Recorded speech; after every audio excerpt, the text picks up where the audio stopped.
All right, this is your Chapter 1, Section 6 presentation. And in Section 6, we're taking a look at the essential question, what is the role of political ideology in shaping American politics? And we begin by talking about two very extreme cases where political ideology encouraged or manifested behavior that was tragic. So, for instance, first we have an attack which you guys are all probably very well aware of, which is the attacks on September 11th, 2001, of the World Trade Centers in New York. These terrorists were on a self-described holy war or jihad and targeted Americans because they believed that they were infidels.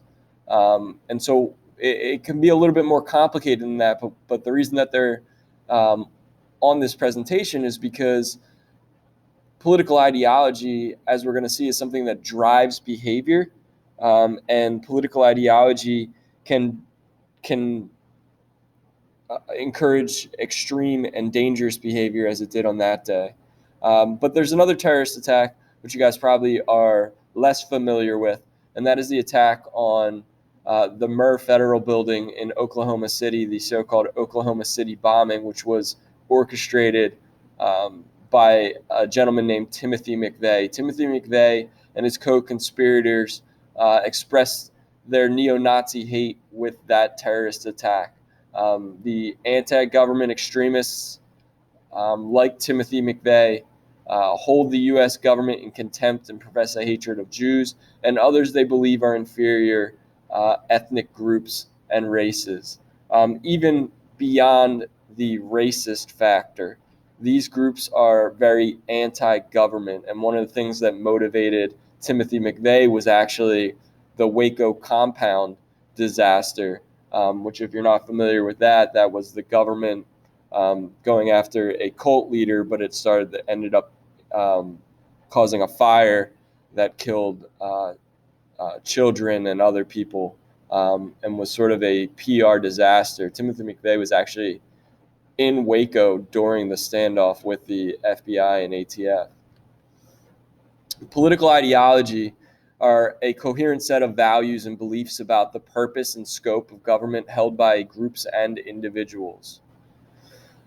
Put another way, they're sets of systems of beliefs that shape the thinking of individuals and how they view the world, especially with regards to issues of race, nationality, the role and function of the government, the relations between men and women, human responsibility for the natural environment, and many other matters. Historian and philosopher Isaiah Berlin noted two factors that have shaped the 20th century.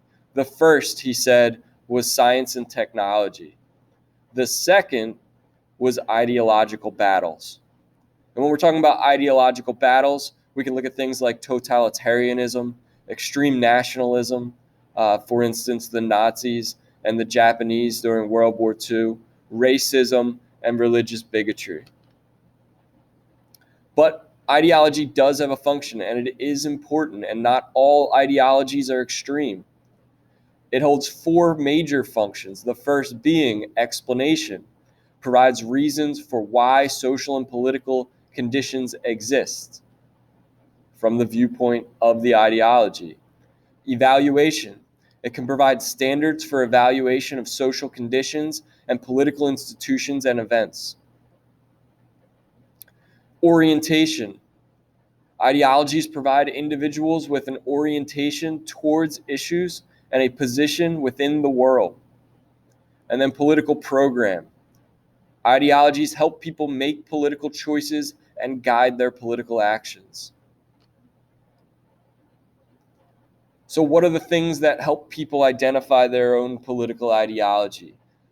They're religious, philosophical, and cultural beliefs that can become a cohesive ideology and create natural groups within society that lead to political conflict. One group, one political ideology that you guys are all aware of, on one side of our political spectrum are conservatives.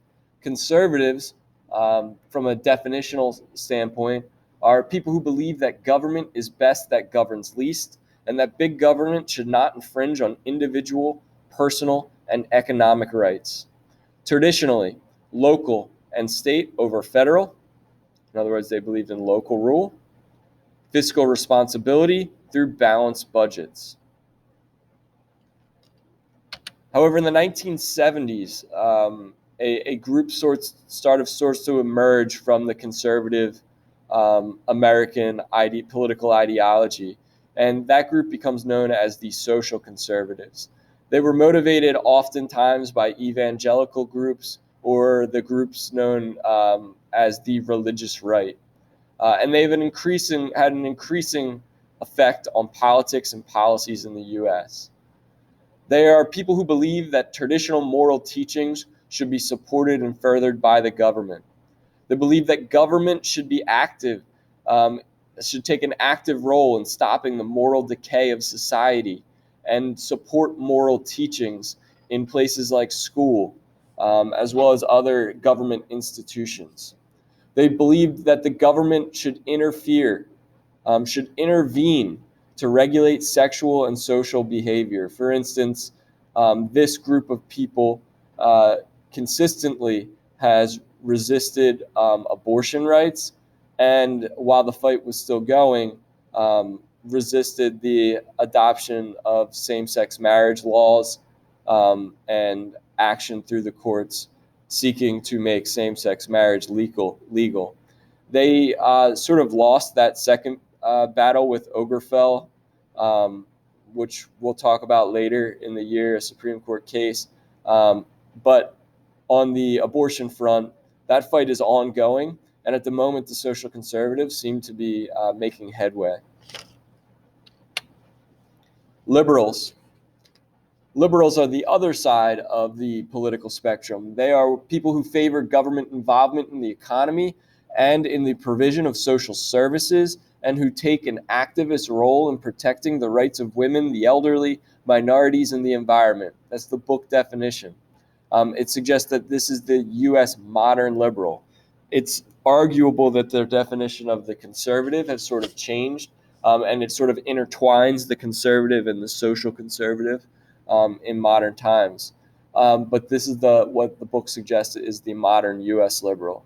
They seek to change political, economic, and social status quo to foster the development of equality and the well-being of individuals. The big thing here is that liberals want the government to be involved in the daily lives of individuals, whereas hypothetically, conservatives and the group known as libertarians that we'll talk about in a minute don't want the government to be involved in the daily lives of people. Moderates are somewhere in between. A moderate is a person who takes a relatively centrist or middle-of-the-road view on most political issues. Aristotle favored politics that were moderate because he thought that domination by the center was by far preferable to domination by an extreme. 35% of Americans consider themselves to be moderates. The problem with ideological labels. Many people who call themselves conservatives take liberal positions on many policy issues. The opposite is also true. And yet when they step into that ballot box, often their ideology is going to drive their voting almost more than their actual policy positions.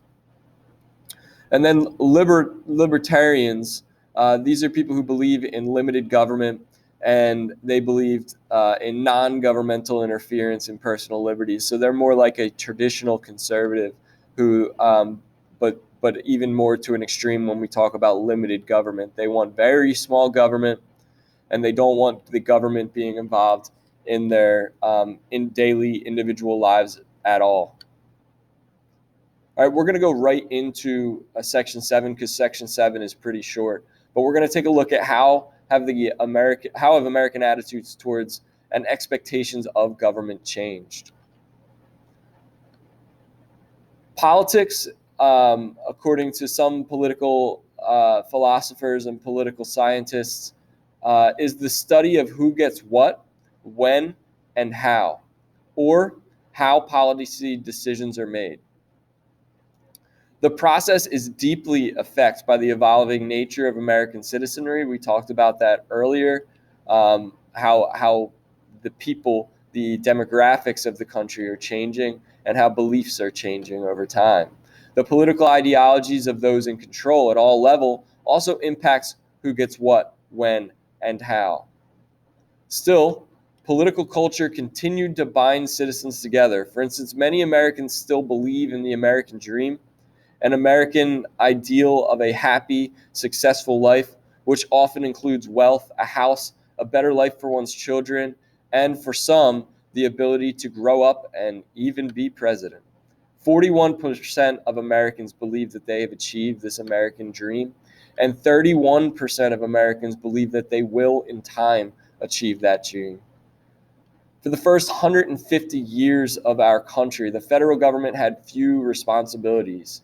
Essentially, national defense, printing money, collecting tariffs and taxes. The state government, on the other hand, had much more involvement and impact on everyday lives. But as the nation grew and the economy grew, there became a need to begin to regulate, at least to some extent, business, to provide on a national level poverty relief, and to inspect the American food supply, as well as many, many other areas. With these new responsibilities came greater demands and expectations of the people, and it only grew from there. Today, while many lack faith in the government and its institutions, for instance, in 2010, 6 out of 10 thought the U.S. was going in the wrong direction. This view makes blaming the government easier and makes it less likely to credit the government for the things they do well.